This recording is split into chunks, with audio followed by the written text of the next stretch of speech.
Hi friends, ఈరోజు నేను మీకు పచ్చి రొయ్యలు కాకరకాయ ఎలా చేసుకోవాలో చూపిస్తాను. దానికి కావలసిన ప్రిపరేషన్ ఏంటో చూద్దాం రండి. ముందుగా కాకరకాయల్ని ఇలా చిన్న చిన్న ముక్కలుగా కట్ చేసి పెట్టుకోవాలి. ఇప్పుడు మనం కూరలోకి పచ్చికారాన్ని తయారు చేసుకుందాం. దానికి కావలసిన ఎండుమిర్చి, వెల్లుల్లి, జీలకర్ర,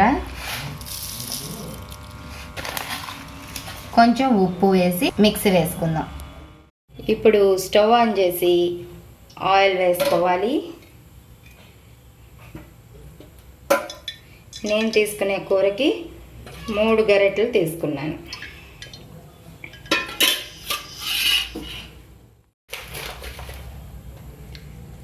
వెల్లుల్లి, జీలకర్ర, కరివేపాకు అన్నీ వేసి తాలింపు కొంచెం వేగినాక కాకరకాయ వేసుకుందాం. ఇప్పుడు మనం తాలింపు బాగా వేగింది, అందులో కాకరకాయ ముక్కలు వేసుకుందాం.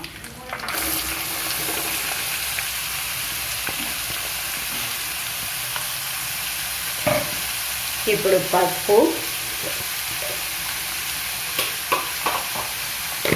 1 స్పూన్, ఉప్పు 1 స్పూన్ వేసుకొని బాగా కలుపుకొని మూత పెట్టుకుందాం.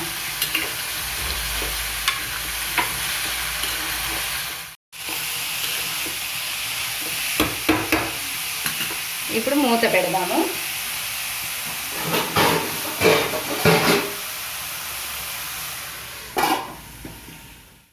ఇప్పుడు కొంచెం సేపు తర్వాత మూత తీసి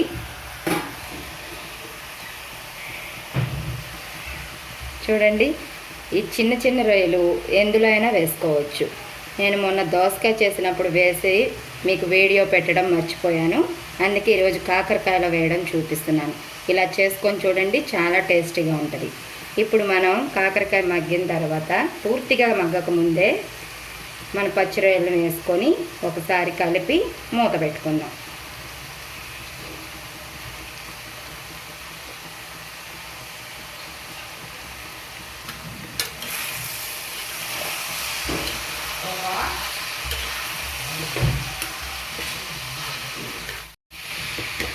ఇలా కలుపుకున్నాక మూత పెట్టుకుందాం.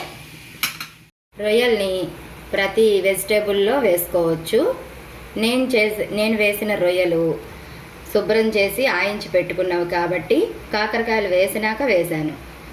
లేకపోతే ముందుగా తాలింపులో రొయ్యలు వేసి వేయించుకున్నాక ఆ తర్వాత కాకరకాయ ముక్కలు వేసుకొని తర్వాత ప్రాసెస్ని చేయాలి. ఇప్పుడు మూత తీసి చూద్దాము.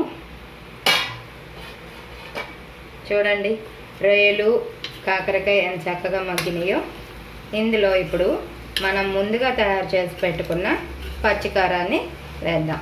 పచ్చికారం అయితే చాలా టేస్ట్గా ఉంటుంది, మీరు ప్రిపేర్ చేసి పెట్టుకోండి.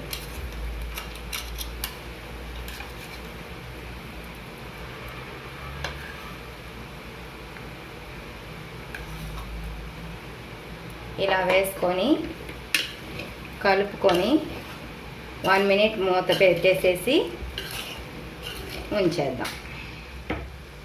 1 మినిటే, ఎక్కువసేపు ఉంచకూడదు. ఇప్పుడు 1 మినిట్ అయింది. స్టవ్ ఆఫ్ చేసి మూత తీసి చూద్దాం.